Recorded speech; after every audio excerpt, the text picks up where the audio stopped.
નમસ્કાર, આપ જોઈ રહ્યા છો નેશન પ્લસ ન્યૂઝ. હું છું આપની સાથે હિરલ પંડ્યા. છોટાઉદેપુર જિલ્લાના નસવાડી તાલુકાના ગઢ બોરિયાદ ગામે બનેલી માનવતાને શરમાવે તેવી હત્યાની ઘટનાનો ભેદ પોલીસે ઉકેલી નાખ્યો છે. એક માસૂમ વૃદ્ધાના ચાંદીના કડા લૂંટવા માટે હત્યારાઓએ તેમની ક્રૂરતાની તમામ હદો વટાવી દીધી હતી. જોકે પોલીસની સજાગતાના કારણે ગણતરીના કલાકોમાં જ આ નરાધમો જેલના સળિયા પાછળ પહોંચી ગયા છે. નસવાડીના ગઢ બોરિયાદ ગામે 75 વર્ષની વૃદ્ધાની અત્યંત કરપીણ હાલતમાં લાશ મળી આવતા સમગ્ર પંથકમાં અરેરાટી વ્યાપી ગઈ હતી.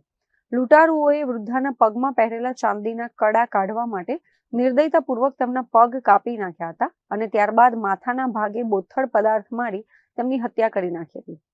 આ ઘટના બાદ આરોપીઓ લૂંટ ચલાવી ભાગી છૂટ્યા હતા. ઘટનાની ગંભીરતાને જોઈ નસવાડી પોલીસ અને એલસીબીની 5 અલગ અલગ ટીમો બનાવી તપાસનો ધમધમાટ શરૂ કરાયો હતો. ટેકનિકલ સર્વેલન્સ અને બાતમીદારોની મદદથી પોલીસે માત્ર 2 જ દિવસમાં રણજીત ભીલ અને વિપિન ભીલ નામના 2 શખ્સોને લૂંટના મુદ્દામાલ સાથે ઝડપી પાડ્યા છે.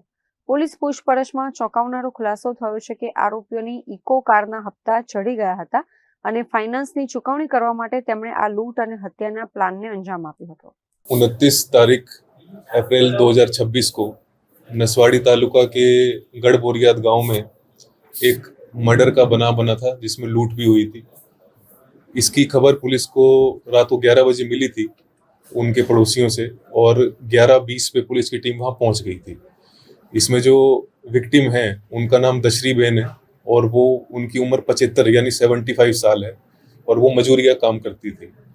सीन पे पुलिस को पहुंचने के बाद दिखा कि उनके पैर नीचे से काट दिए गए हैं उनका कड़ा निकालने के लिए. तो इसमें चोरी और मर्डर का गुना दिख रहा था.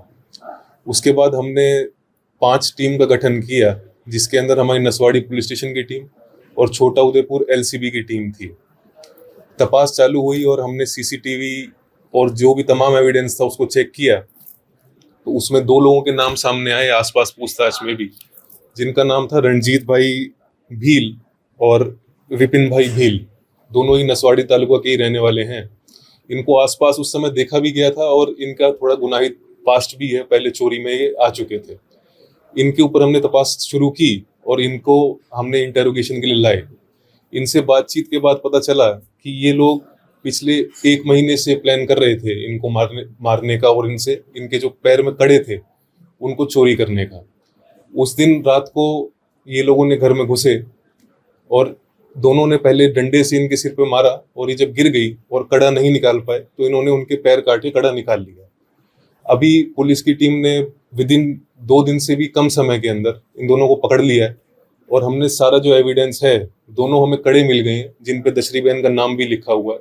ये कड़े हमें नागलपुर तिलकवाड़ा नर्मदा से मिले हैं जहाँ पे रणजीत का कोई छोटी सी कोठरी थी खेत में, वहां से ये बरामद हुए हैं.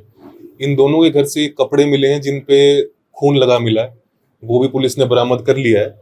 और तुरंत रिस्पॉन्स देते हुए विदिन 2 डेज 2 दिन से भी कम समय के अंदर इनको अरेस्ट कर लिया गया है और इनके ऊपर 103(1) यानी मर्डर, 309(6) रॉबरी यानी कि लूट, 332 यानी रात को घर में घुसना क्राइम करने के लिए और जीपी एक्ट की 135 के मुजब गुना दाखिल कर लिया गया है. बीएनएस की ये 3 कलम लगाई है और जीपी एक्ट की 135 लगाई है.